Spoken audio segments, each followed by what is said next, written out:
Ladies and gentlemen, what a privilege for me to be addressing you today in such a remarkably influential gathering of people with such a wonderful knowledge about what our world is today. However, the fact that our hosting organization deals with cultural diplomacy and quite a number of personalities taking the floor came from the civil society, from the academic world, media or political analysis, one should agree with the fact that the overwhelming number of speeches were highly political, which is only normal in a democracy like the one the European Union exercises. So, coming with a completely separate topic, somehow complementary to politics, which is the extraordinary story of 155 years of the institution I represent, the Crown of Romania, is probably useful because it shows how, in an emerging democracy like my country, sometimes unexpected or original kinds of cohabitations respecting the democratic rules could benefit, make the country benefit for her future.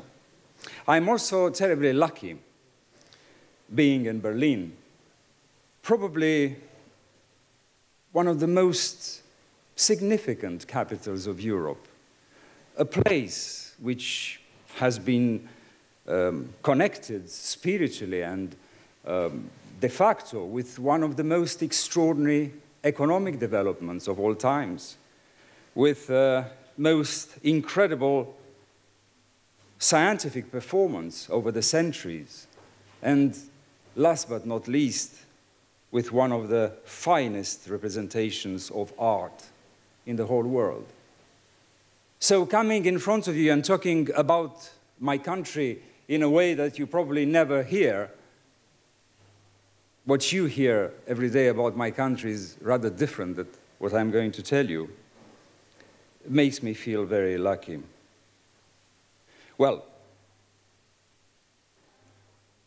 the Crown of Romania is a little bit different from every other similar institutions in Europe by the fact that it is a very, very young institution.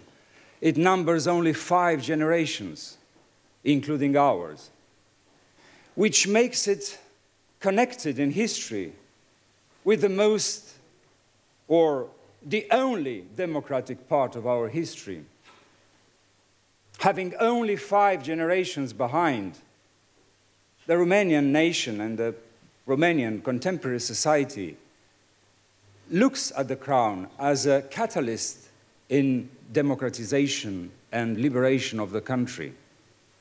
Somehow, if I look back, I think these 150 years of serving the nation of my family-in-law's ancestors is a kind of trying constantly to break a wall between my country and my part of the world and the rest of Europe.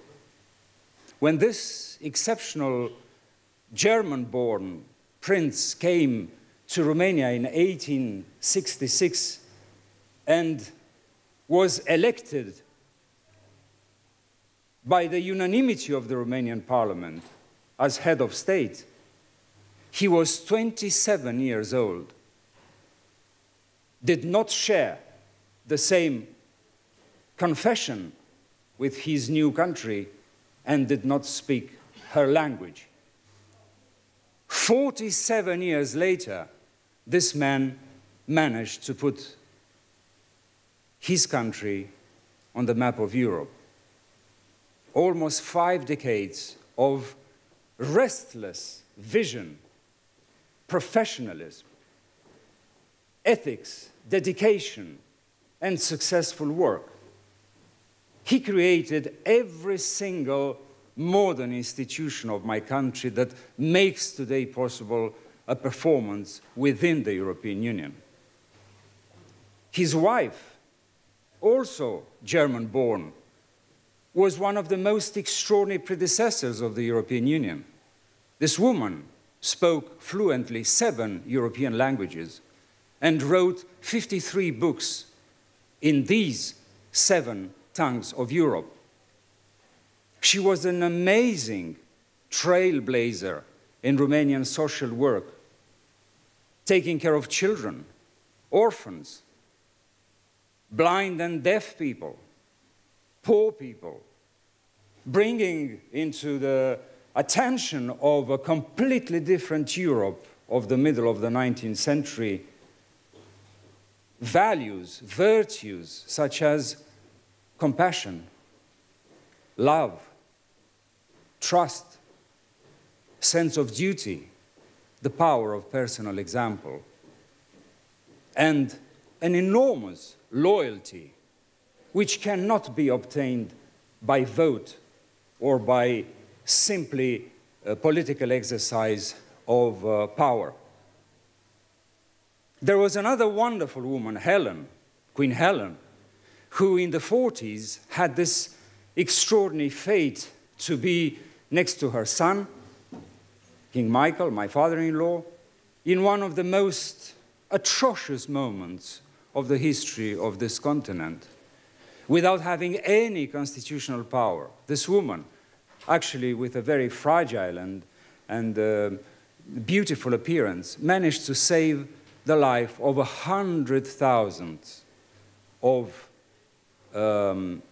Romanians of Jewish origin, saving their lives in Transnistria, reason for which she is today one of the righteous among the peoples in Jerusalem. And last but not least, this extraordinary destiny, if not work, of His Majesty King Michael, my father-in-law, who recently turned 93. Think of it. This man was born in 1921, the same year with communism in Romania. And now he celebrates with you and myself 25 years since the fall of communism. This man was 26 when he stood against totalitarianism in his country and tried to save as much as he could save of his country when everything seemed to be lost. This man was for 40 years the beacon of democracy of his country. And my generation remembers that there was no other reason to be proud of my country in the years of communism, especially the last 25 ones, but his annual speech at Radio Free Europe, in which he addressed his countrymen.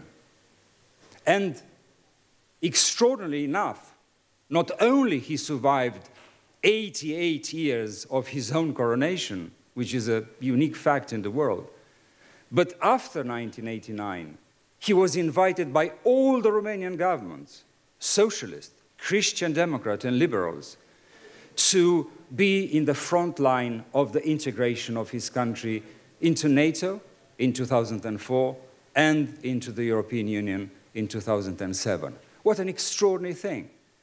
Somebody older than NATO and older than the European Union, the man who in 1945 led his soldiers to death in order to liberate large pieces of Europe, and who 60 years later, in 2005, took the car and drove it on the roads of Europe, going to the cemeteries where his soldiers were buried to put flowers and to light candles in their memory.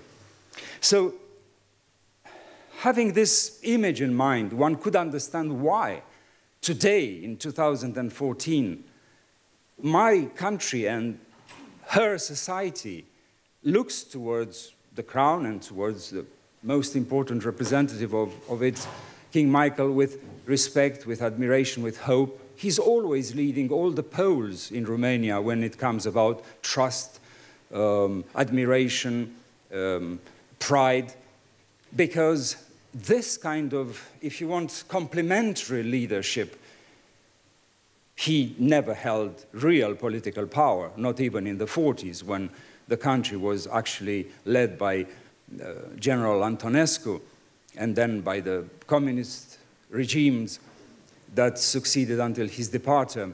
This man always represented a different type of power, which is terribly complementary with the political one, and in the case of my country, exceptionally important. Right now, the fifth generation of the family has one of the most extraordinary and somehow contradictory positions in a country which constitutionally remains a republic. Every single government coming, and God knows that they are now younger than us, because 20 years ago it was the other way around, asks us to take part in the process of reintegration of the country in the dignified family of nations, which is the European Union and NATO. And we do find extraordinary ways of being complementary and helping each other in the interest of the country. So I just want to end by saying that when I started by declaring that I am lucky and privileged, it was not just a compliment. The very fact that I could share with you in these 15 minutes such important things for me, which are part of my life, not only part of my public position, is an immense privilege for which I thank you.